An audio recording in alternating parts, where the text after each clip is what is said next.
원스톱 기업 지원 박람회가 지난주에 열렸습니다. 경기 침체 속에서도 약 700곳이 참가하면서 역대 최대 규모로 열렸다고 하는데요. 이 박람회는 기업의 고충 상담부터 판로 개척, 인력 채용을 위한 다양한 프로그램이 운영됐고요. 올해 처음으로 스타트업을 위한 투자 설명회도 마련됐다고 합니다.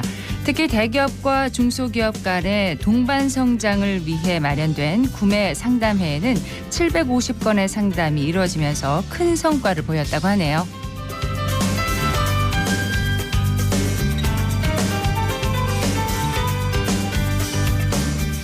안녕하십니까. 생생매거진 오늘 박은정입니다. 대구가 5대 신산업을 기반으로 지역의 기업 발굴과 육성에 적극적으로 나서고 있는데요. 중소기업 비율이 높은 대구에서 열린 이번 박람회 그만큼 중요한 자리가 아니었나 싶습니다. 자세한 내용을 오늘 기자의 눈에서 살펴보도록 하겠습니다. 3월 18일 월요일 생생매거진 오늘 시작합니다. 자, 기자의 눈으로 지역의 현안과 이슈를 들여다봅니다. 매일신문 정우태 기자와 함께합니다. 어서 오세요. 네, 안녕하세요. 네, 대구 지역 기업 지원을 활성화하기 위해 마련된 원스톱 기업 지원 박람회. 지난주에 열렸다고요? 직접 다녀왔다고요? 네, 맞습니다. 개막식 당일 현장 취재를 다녀왔는데요.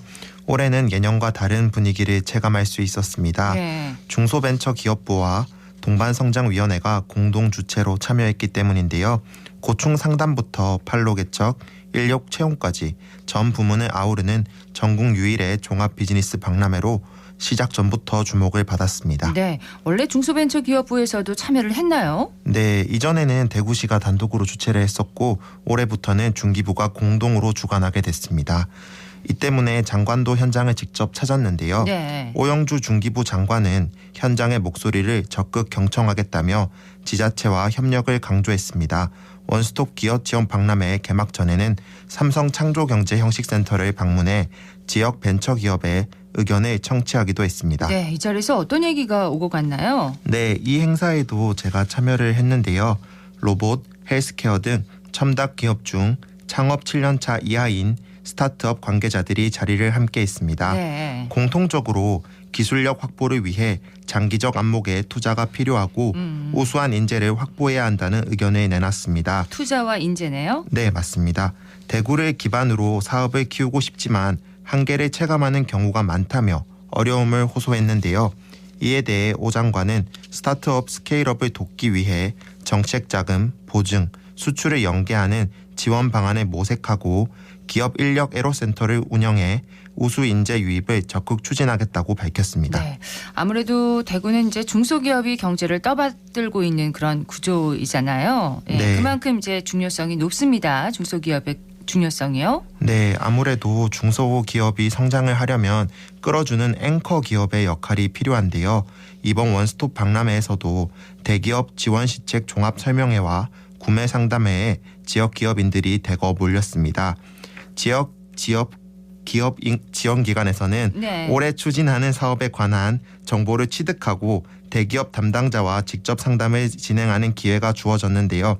실제 공급망 확대에 도움이 됐다는 긍정적인 평가가 많았습니다. 그렇군요. 올해 박람회 또 달라진 점이 있었나요? 네, 개인적으로는 신규 도입된 스타트업 투자 설명회 코너도 인상적이었는데요.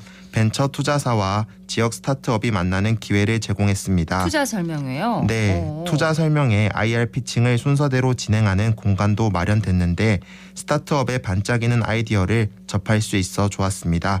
전국 단위 투자사가 참여해 대구에 투자를 하겠다는 의사를 직접 밝히기도 했습니다. 그렇군요. 최근 대구에 좀 투자가 활발하게 이루어지고 있나요? 네, 작년 한 해에만 대구의 신규 투자액은 4조 원에 이릅니다. 민선 8기 출범 이후로 보면 벌써 8조를 훌쩍 넘어섰는데요. 5대 신산업 중심의 경제 체질 개선에도 속도를 낼 것으로 보입니다. 네. 모빌리티와 로봇, 헬스케어, ABB 등 신규 투자가 이어지고 있고 특히 2차 전지 분야 투자액 비중이 가장 높습니다. 그렇군요. 2차 전지 배터리 소재는 이제 지역의 주력 산업으로 자리를 잡아가고 있는 것 같은데 무역에서도 비중이 상당하죠? 네, 작년 대구 수출은 110억 달러, 수입은 84억 달러로 역대 최대 규모를 경신했습니다. 1위 수출 품목은 정밀화학 원료로 양극재를 포함한 2차 전지 원료에 해당합니다. 네. 수출에선 31.2%, 수입의 경우 45.7%로 모두 가장 많습니다.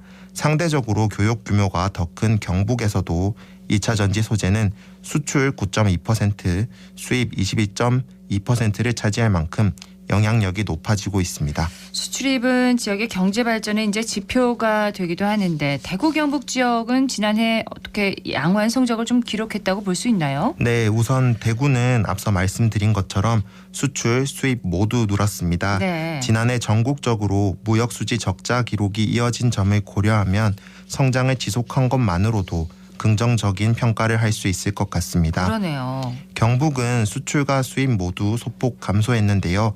다만 하반기 들어 수출이 활성화되고 있어 올해 성장세로 전환할 가능성이 높습니다. 네. 이런 호재에도 불구하고 우려되는 부분도 있는데요.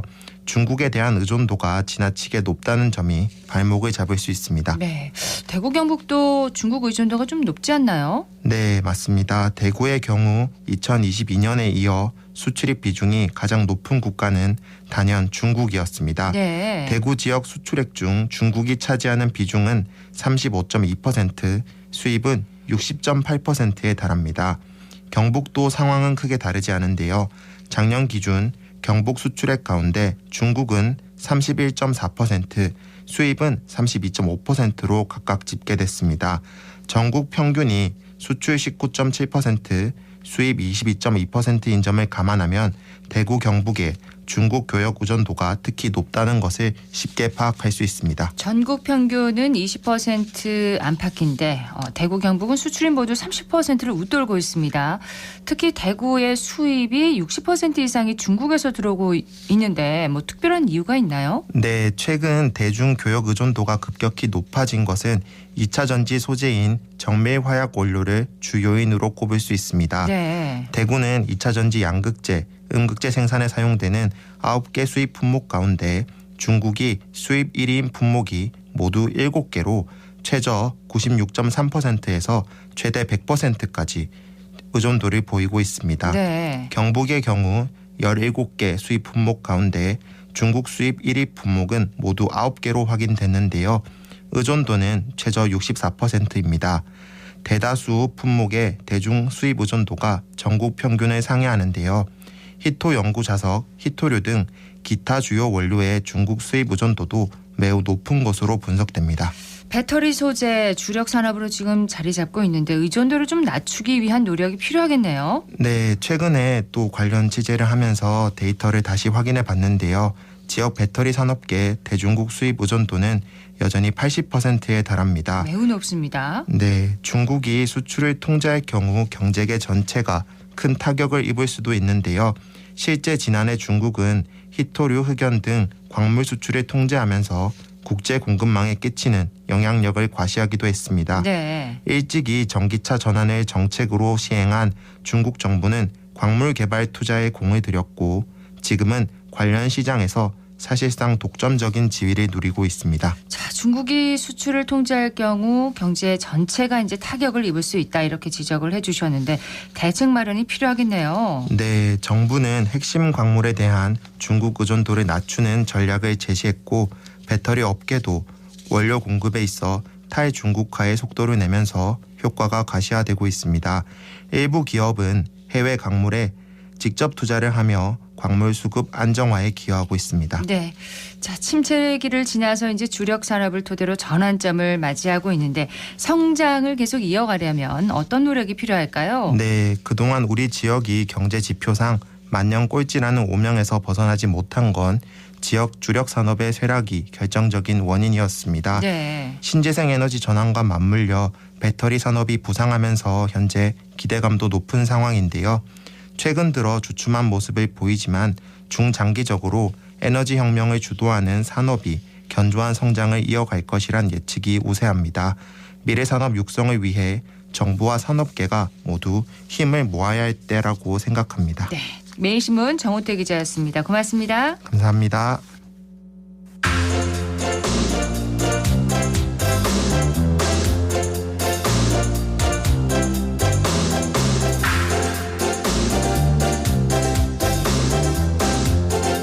시 40분 지나고 있습니다.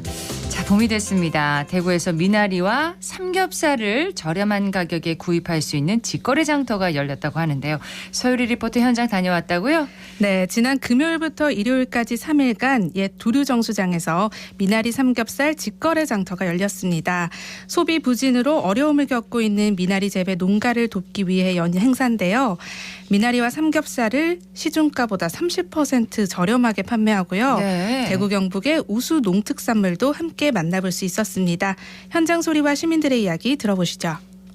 미나리 한 단 얼마입니까? 입니다. 팔공산 미나리에 한 단 주세요. 맛있게 먹게요. 전국을 잡수 있어. 전국은 맛있다. 감사합니다. 삼겹살, 목살, 갈비살 있고요. 저 미나리하고 구워 드시기에는 삼겹살이 훨씬 낫고요. 삼겹살하고 목살하고 주세요. 네, 감사합니다. 계산을 옆에서 도와드리겠습니다. 예.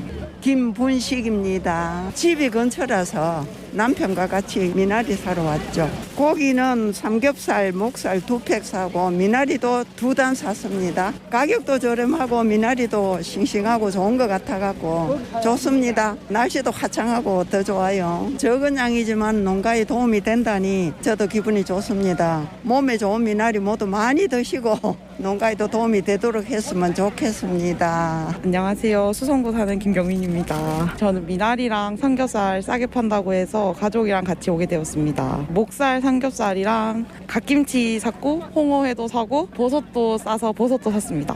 요즘 물가가 비싸서 걱정이 많았는데 이렇게 미나리랑 삼겹살 싸게 살 수 있어서 좋고 봄이 돼서 사람들이 많이 나온 걸 보니까 기분도 좋아지는 것 같아요. 전 처음에 미나리랑 삼겹살만 사려고 왔는데 여기 오니까 여수에서도 오시고 영덕에서도 오셔서 지역 특산물을 많이 살 수 있어서 좋았던 시간이었습니다. 미나리 농가가 힘들다고 들었는데 이런 행사를 통해서 미나리 농가분들이 힘을 내셨으면 좋겠고 오늘 산 고기 집에 가서 맛있게 구워 먹겠습니다. 맛있게 드셨나 모르겠어요. 네. 그러니까 미나리와 그 삼겹살뿐만 아니라 각 지역의 특산물을 또 구입할 수가 있었나 봅니다. 네, 맞습니다. 벌꿀, 도토리가루, 또 군위군의 딸기 등을 살 수가 있었고요. 영덕의 김과 황태포, 풍기 인삼부스도 만나볼 수 있었습니다. 네. 그런데 이게 다가 아니고요. 영호남 상생관도 운영이 돼서 고흥에서 온 유자청, 영광굴비, 신안의 젓갈까지 정말 한 걸음 옮길 때마다 이 발길을 붙잡는 다양한 지역의 농특산물을 한자리에서 만나볼 수 있었습니다. 네. 미나리 판매 부스의 최종윤 씨와 여수 갓김치 판매자 백정현 씨의 이야기 들어봅니다. 3일간 행사에 많은 도시민들이 오셔가지고 저렴하게 미나리와 삼겹살을 많이 사가셔가지고 상당히 좋았습니다. 저희 803 미나리는 지하수에서 깨끗하게 생산되고 있고요. 친환경 인증을 다 모두 받았습니다. 그래서 안심하고 그냥 드셔도 좋습니다. 저희 미나리 향도 진하고 아삭아삭해서 맛도 상당히 좋습니다. 저희가 올해 같은 경우는 사실 연초에 냉해 피해가 너무 있다 보니까 농가에서 생산량 자체가 너무 많이 줄었습니다. 그래서 일단 농가 소득이 많이 줄게 됐고요. 소비 부진으로 인해서 찾아오시는 분이 많이 줄다 보니까 미나리는 판매가 부진해서 많이 힘든 부분이 많이 있는 것 같습니다. 저희 미나리는 1월부터 한 3월까지 본격적으로 출하되고 있으니까 이번 기회를 통해서 미나리를 드셔보신 분들은 내년에도 많은 이용을 또 부탁드리고 앞으로도 많은 사랑을 부탁드리겠습니다. 이 미나리 삼겹살 축제에 갓김치랑 배추김치가 빠질 수가 없어요. 삼겹살이랑 미나리 사가시면서 삼겹살에다가 저희 여수 갓김치 같이 드신다고 많이들 사가셨습니다. 대구에서 여수에서 온 맛있는 갓김치를 소개할 수 있어서 너무 좋고 여수 갓김치는 지금 생갓김치가 콧구멍이 완전 벌렁벌렁거리고 너무 맛있는 갓김치입니다. 그리고 이거는 항아리에 숙성된 맛있는 익은 김치도 있고요. 그래서 오늘 갓김치 생갓김치, 익은 갓김치 너무 사람들이 다 좋아하고 맛있어합니다. 앞으로도 많이들 사줬으면 좋겠습니다. 주말에 날씨가 또 포근했잖아요. 네, 정말 많은 맞습니다. 분들이 오셨겠는데요. 네, 낮에는 정말 20도 가까이 기온이 올랐잖아요. 네. 정말 봄이 성큼 다가왔다는 걸 느낄 수 있었는데요. 가족이나 친구들과 함께 장도 보고 야외에서 산책도 즐기러 온 시민들 덕분에 상인들의 얼굴에도 모처럼 웃음꽃이 활짝 폈습니다. 네. 직거래 장터의 주인공이기도 한 미나리는 미나리 삼겹살, 또 겉절이, 새우 미나리전 등 정말 다양한 방법으로 요리를 또 해먹을 수 있잖아요. 그렇죠. 네, 행사 담당자인 대구장터 윤혜진 대표의 이야기 들어봅니다. 당연히 봄하면 미나리죠. 미나리가 봄철에 너무너무 많은데 도시민들이 직거래해서 살 수 있는 장터가 없잖아요. 소비자들도 시중보다 30% 저렴하게 살 수 있고 또 생산 농가는 직거래를 할 수 있어서 좋은 취재로 이렇게 장터를 만들었습니다. 그리고 품질 좋은 삼겹살과 목살 저렴하게 판매하고 있습니다. 삼겹살이랑 미나리는 찰떡궁합이죠. 시민들이 미나리랑 삼겹살 많이 구입하셨습니다. 아우 날씨가 너무 좋아서 시민들이 봄나들이를 많이 했습니다.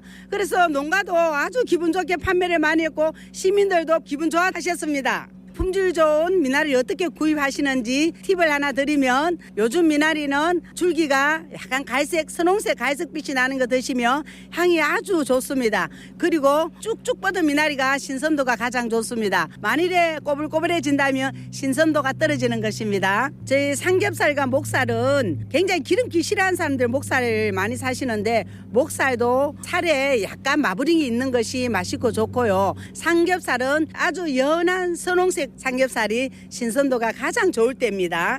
올해도 시민들이 많이 호응해 주셔서 미산 페스티벌이 잘 마무리된 것 같습니다. 미산 페스티벌 직거래 장터를 내년에도 많이 이용해 주셨으면 감사드리겠습니다. 아무래도 미나리 소비 촉진을 위해서 열린 게 이맘때만 또 이 미나리를 먹을 수 있기 때문이잖아요. 네, 맞습니다. 이 제철 음식은 보약이잖아요. 그렇죠.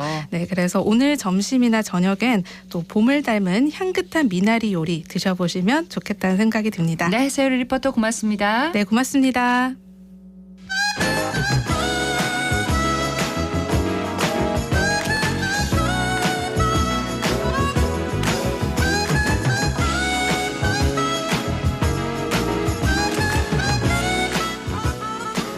이번에는 정치 알아야 바꾼다. 정치 알바 함께합니다. 김수민 시사평론가 연결되어 있습니다. 안녕하세요. 네, 반갑습니다. 자, 총선을 앞둔 여야 정당들 지난주에 일부 후보자의 공천을 취소했습니다. 대구 중남구 지역 출마를 준비하던 도태우 후보 공천이 취소됐었어요. 네, 도태우 후보는 처음에 5.18 비하 발언 때문에 네. 논란이 됐었는데요. 여기에 사실 한동훈 위원장이 중간에 우리 당의 일배는 없지 않냐라고 얘기를 했는데 일간 베스트 게시물을 도태우 후보가 공유한 그 포스팅이 발굴이 되면서 또 치명적이었던 것 같습니다. 네. 지난 금요일에 한 위원장이 호남을 방문을 했는데 그걸 앞둔 시점에서 공천이 취소가 됐고요. 사실 이제 호남 지역 여론에 신경 썼다라는 분석이 나오고 있는데 대구 경북의 이미지를 또 같이 신경을 써야 될 것 같습니다. 가령 과거 국민의힘 일부 국회의원들이 네. 5.18 망언으로 논란을 일으켰을 때 당시 대구시장이 사과를 했었거든요. 예. 예, 이런 부분이 바로 대구 경북의 평균 수준이다라고 하는 것이고 네, 이 부분에 대해서 국민의힘도 좀 교훈이 있어야 될 것 같습니다. 그렇습니다. 도태우 후보는 무소속으로 출마하겠다고 밝혔는데 뭐 어떤 영향을 끼칠까요, 선거예요? 네, 전국 판세에는 큰 영향은 없을 걸로 보이고요. 다만 중구 남구 선거 같은 경우는 도 후보가 지난 재보선에도 출마를 한 적이 있고 이번에도 경선을 어느 정도 선전을 했기 때문에 네. 국민의힘의 표밭을 작지 않게 가를 가능성은 존재할 것 같습니다. 근데 도 후보 역시도 예전에 내비쳤던 성향 그대로만 임했을 때는 선거가 여의치 않을 것으로 보이고요. 왜냐하면 강성 보수층의 경우도 기호 2번으로 결국은 쏠리는 경향이 있고 네. 또 원곤 보수층 같은 경우는 무소속 후보라 할지라도 이제 극우 성향이 있으면 외면하기 때문입니다. 그렇다면 도 후보로서도 5.18 문제 등에 대해서 진솔하게 사과하는 행보를 계속해야 이번 선거에서 선전을 할 수 있을 것이다라고 전망을 합니다. 예. 자, 국민의힘 부산 수영구 출마를 준비하던 장해찬 후보의 공천도 취소했습니다. 네, 장 후보 같은 경우는 SNS 포스팅이 문제가 됐는데요. 예. 이 포스팅을 보면 2015년 이전의 것들이 많아서 처음에는 시간이 많이 지난 것이 아니냐, 예전 일이 아니냐 이런 얘기가 나왔습니다만 종류라든지 개수가 너무 많았다라는 게 치명적이었던 것 같습니다. 네. 특히 일반 시민에 대한 폄훼 발언이 자꾸 나왔는데요. 서울 시민과 부산 시민의 교양이라든지 또 책값이 아깝다고 하는 대학생 등등에 대한 폄훼 발언이 계속 도마에 올랐는데 이런 내용이 치명적일 수 있는 이유는 사실 사람의 정치 성향이라는 거는 정치인이라 할지라도 바뀔 수가 있습니다. 네. 다만 이제 사람의 어떤 성격이랄까요? 또 평소의 태도 이런 부분들은 시민을 폄하하는 태도를 갖고 있으면 정치를 할 수 있을까? 이런 인식을 또 사기 좋기 때문에 이 부분은 이제 장 후보와 국민의힘이 넘지 못하고 공천을 취소한 것으로 보입니다. 사람의 태도는 잘 바뀌지 않는다. 얘기해 주셨고 한편 더불어민주당에서는 DMZ 지뢰를 부적절하게 진 농담 소재로 삼았던 정봉주 전 의원 공천을 취소했어요. 네, 보통 비판이나 풍자를 하다가 선을 넘는 경우들이 왕왕 발생을 하는데요. 정봉주 전 의원의 경우는 그것도 아니었다는 점에서 또 치명적이었던 것 같습니다. 네. 그 지점에서 DMZ, 지뢰, 목발 이런 얘기가 왜 나오나 의아했었던 그런 부분이고요.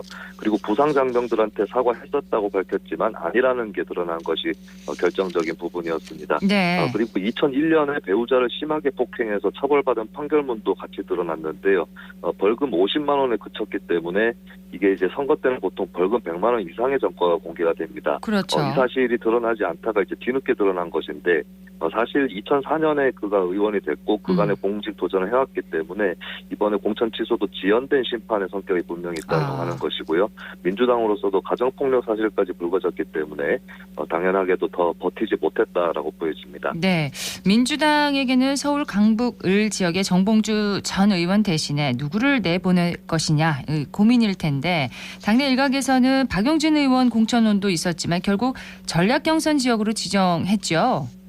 네, 민주당 입장에서 좀 뭐랄까요, 마이너스를 자초한 부분이 있는데, 왜냐하면 이제 누구를 공천할 거냐의 문제에서 여러 사람의 이름이 왔다 갔다 했었고요. 네. 그리고 심지어 경선에서 1인 2표를 행사할 수 있도록 하겠다라고 했다가 다시 철회를 했습니다. 어떻게 결국에는 이제 조수진 변호사가 이 지역에 출마해서 박용진 후보와 맞대결을 펼치기로 했는데, 네. 70%를 이 지역 당원이 아닌 다른 지역 당원들에게 할애를 한다라고 하는 부분, 그리고 박용진 의원에 대한 마이너스 30%가 그대로 감산점으로 존재하는 동시에 이제 조수진 후보에 대해서는 이제 플러스 25%가 적용된다. 이 부분이 이제 박용진 의원을 좀 떨어뜨리려고 한다는 인상을 주고 있는데 민주당이 이제 이런 점들을 좀 극복을 하는 것이 네. 이번 전략 공천에서 이제 주어진 과제라고 볼 수 있겠습니다.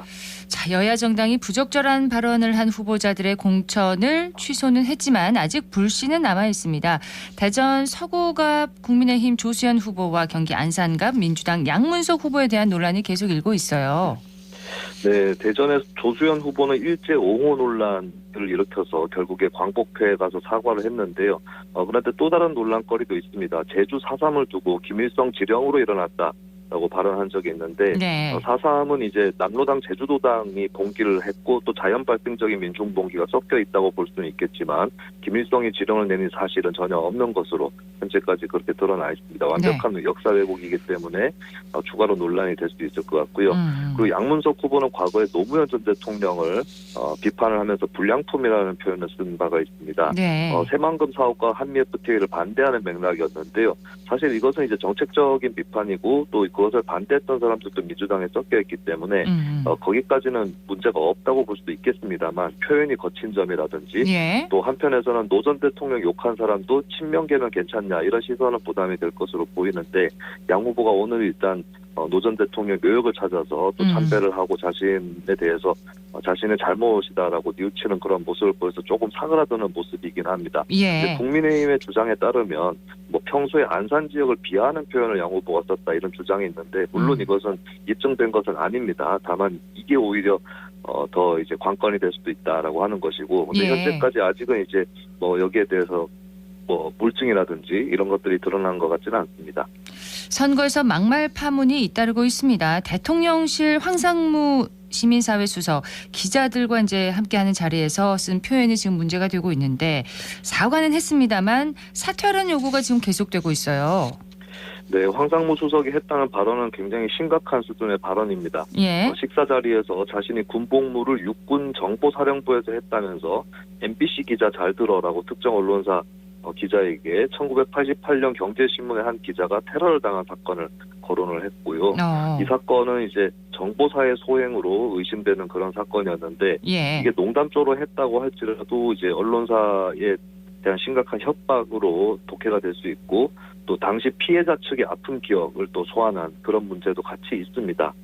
이것뿐만 아니라 최근 대통령실에서 이종섭 주 호주 대사에 대한 논란을 두고 공수처, 야당, 언론의 결탁이다 이렇게 음모론적으로 얘기를 하기도 했는데요. 네. 사실 이것이 이제 황상무 수석의 이번 발언 파문과 함께 대통령실의 언행이 권위주의 시대의 DNA를 보여준다라고 평가를 받게 되면 이것은 국정뿐만 아니라 여당 선거에 악영향을 끼칠 수밖에 없을 것이고 그렇기 네. 때문에 또 한동훈 국민의힘 비대위원장도 좀 거치의 정리를 요구한 것이 아닌가 이렇게 보여집니다. 자, 한편 민주당 이재명 대표는 윤석열 정부가 잘하면 2번 찍거나 집에서 쉬셔라. 집에서 쉬는 것도 2번 찍는 것.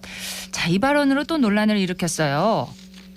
네, 얼마 전에도 어떤 유권자에게 입지가 아니겠지라고 했다가 이제 갈라치기라는 비판을 듣고 사과를 했었는데요. 예. 계속해서 1번, 2번만 되뇌이는 것 아니냐는 비판 나올 수밖에 없을 것 같고 그리고 본인도 헷갈려서 울산에서는 정권 심판을 위해서 2번을 찍어달라고 실언을 하기도 했습니다. 예. 사실 이제 집에서 쉬어도 국민의힘 지지자라고 취급을 한다라고 하면 1번, 2번 아닌 다른 정당을 찍은 사람들 또한 국민의힘 지지자로 몰리는 거 아닌가 이런 우려도 들 수가 있는 부분이겠고요.